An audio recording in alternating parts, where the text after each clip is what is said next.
Good morning, traders and investors. My name is Roger Scott, and I'm the senior strategist of Wealth Press. It's finally Friday. It's Friday, July 8th. The market's not going to open up for another 3 hours. I'm coming to you guys a little bit earlier today because I'm leaving for the weekend to Fort Lauderdale. So I'm playing hooky today. Don't worry. I got Matt watching the stocks, and I'll be watching everything in real time.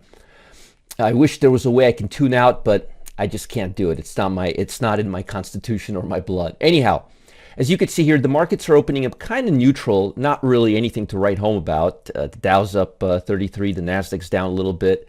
But again, this is very mild considering the Dow's been showing 600-700 point volatility day in and day out. So this is a very mild opening.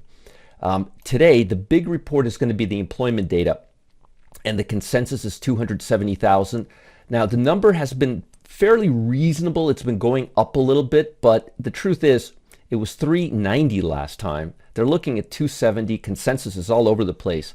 I would actually prefer to look at the unemployment rate, somewhere around 3.5, 3.6%, and I think it'll come out to that ratio. And by the way, before we get too deep into the analysis, I always get into the analysis, I wanted to give you a little review. This week we had an interesting week. These are all my cumulative discretionary trades that we've been closing out recently. So you could see my cumulative, this is from October, I've been keeping track. So this is since October, but we closed out CAG for precision profits. We closed out NEM pattern trader. Here's the gain. We had 3 days in the trade, 24% return. NEM, 3 days in the trade, 9.43% return. Sniper, IBM, 3 days in it, 21.28% return. Pattern trader, MAR, I think this is from the week before. So this week we had 3. Not 4, but 3. But so far, we've been having every 22 days an average rate of 4.6%, which is not bad. Our win rate has been almost 80%, and this is we've been doing this since October. Let me just show you. Since October 1st, these are the non-mechanical. So this doesn't take into account alpha rotation or first strike, but all the other programs.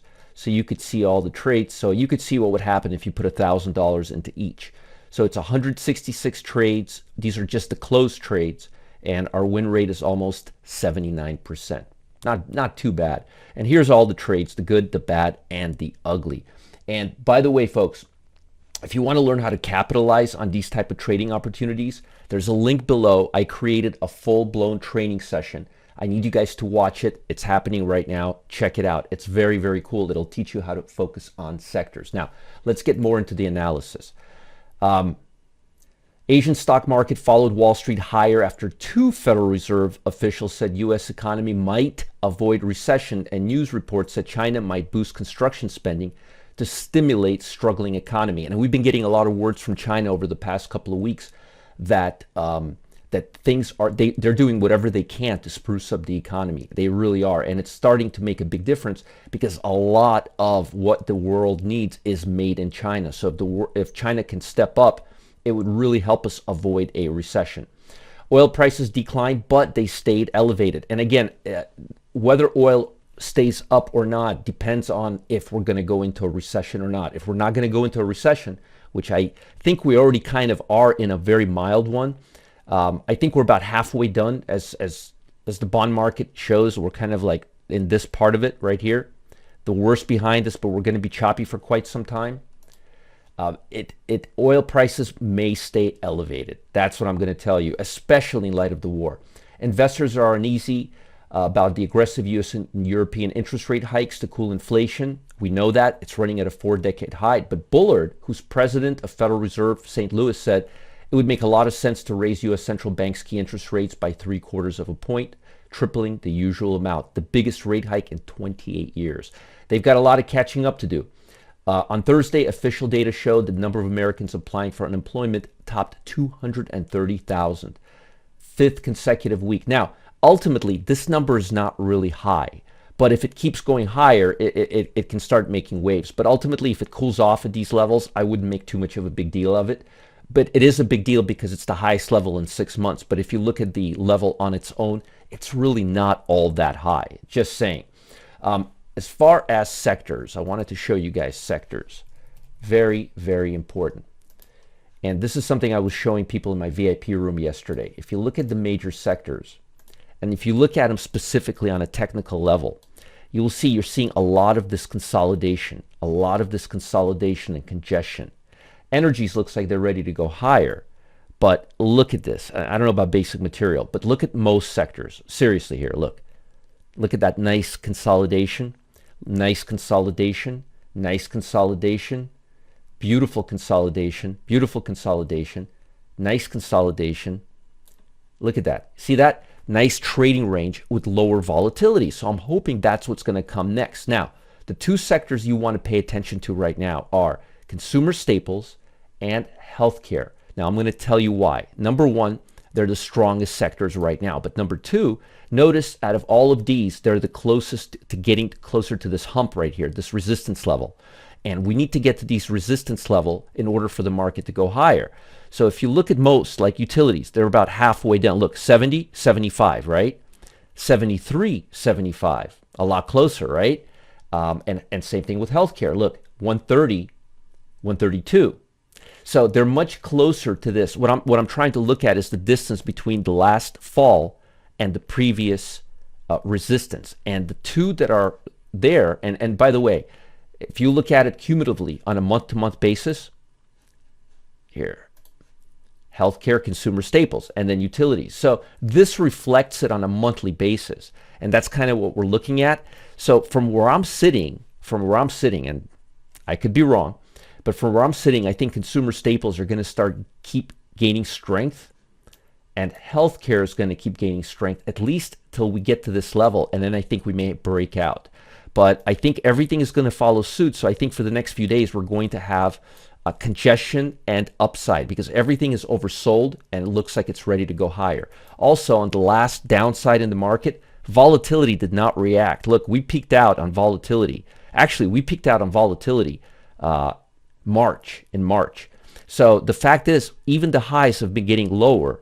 So if we can break volatility, if VIX can break this neckline, the 23 neckline, there's a good chance that these staples, consumer staples and healthcare will start going higher. The bottom line is, I think the market is gearing up for upside, not downside.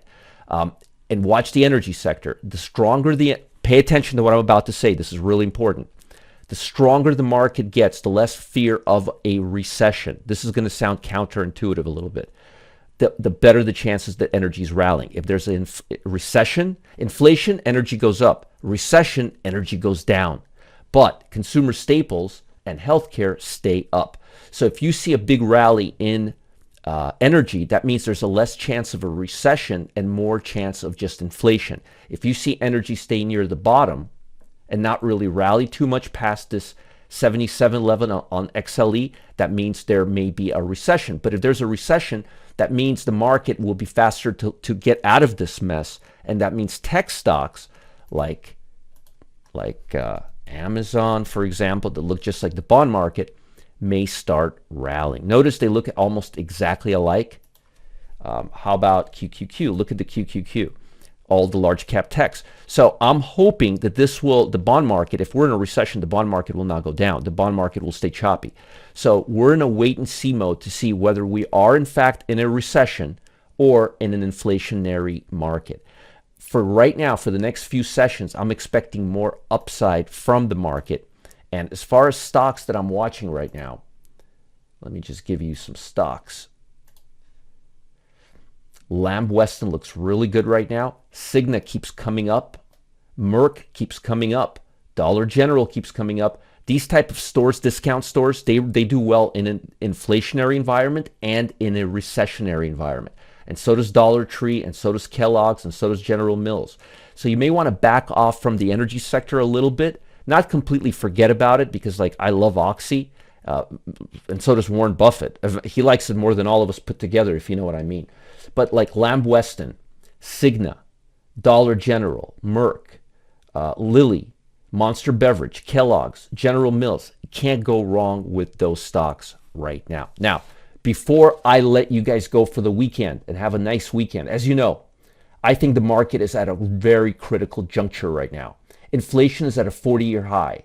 The 2-year, 10-year yield curve just inverted. Don't even get me started there. And it doesn't seem like markets can handle higher rates without it tanking.